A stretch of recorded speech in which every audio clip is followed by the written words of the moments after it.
This was another absolutely fantastic presentation. We actually have two panelists, Hiroki Akaba and Lori Agin-Cooper. Hiroki is from the World Health Organization and Lori is from the American Cancer Society.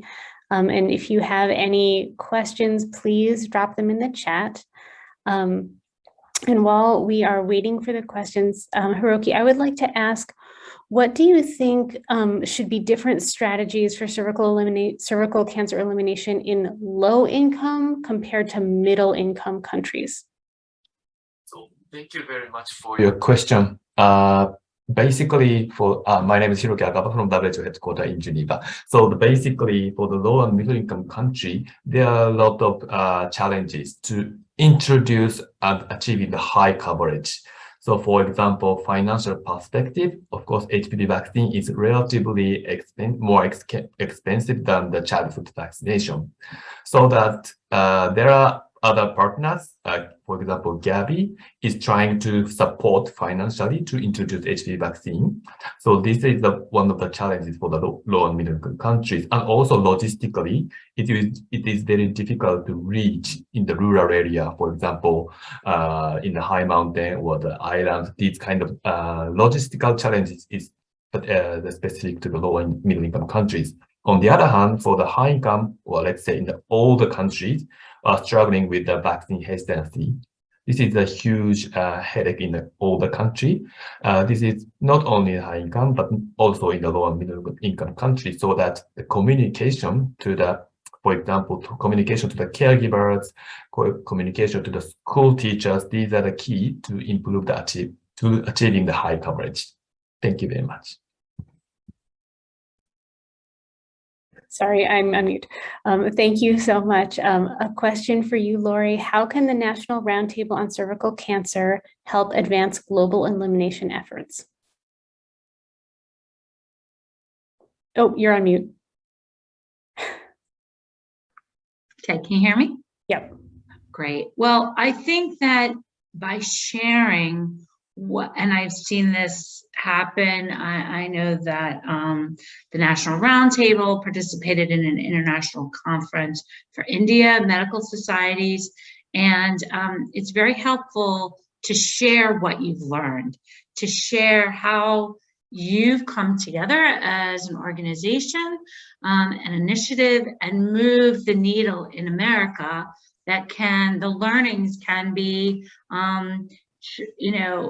adapted to those in other countries. And I think that's one of the best ways to help, because it's in country, they know how their community is on the ground, but it's the lessons learned that they can take from others and apply them. And this looks like a follow-up question. Has anyone worked with the International Rotary on this? The person says, I know of their work in partnering for polio elimination, and our local groups have expressed interest in taking this on. And I guess this would sort of be Rotary Club in addition to Gavi and some of these other vaccine support organizations. And this could be for both of you guys. Well, I know we've done this in the past. I know that ACS has worked with the International Rotary Club organization, and that we have looked into opportunities to work with them on HPV vaccination.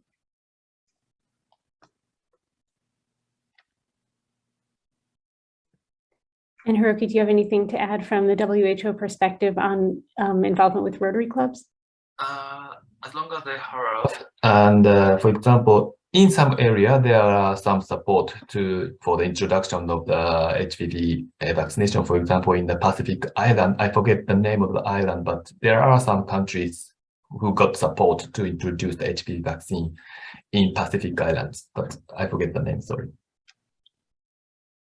That's no problem. We do have a follow-up question for you, which is what messaging will be provided to help communicate the WHO one-dose recommendations, and how can countries, particularly low and middle income countries, move toward one dose?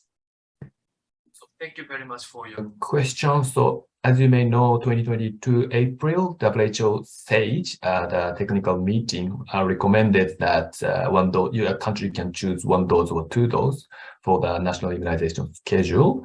So this is the, of course, the WHO do not have a legal power to enforce the country to introduce HPV vaccine for 1 dose.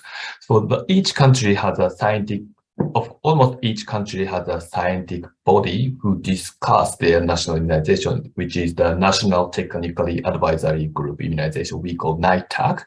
So what WHO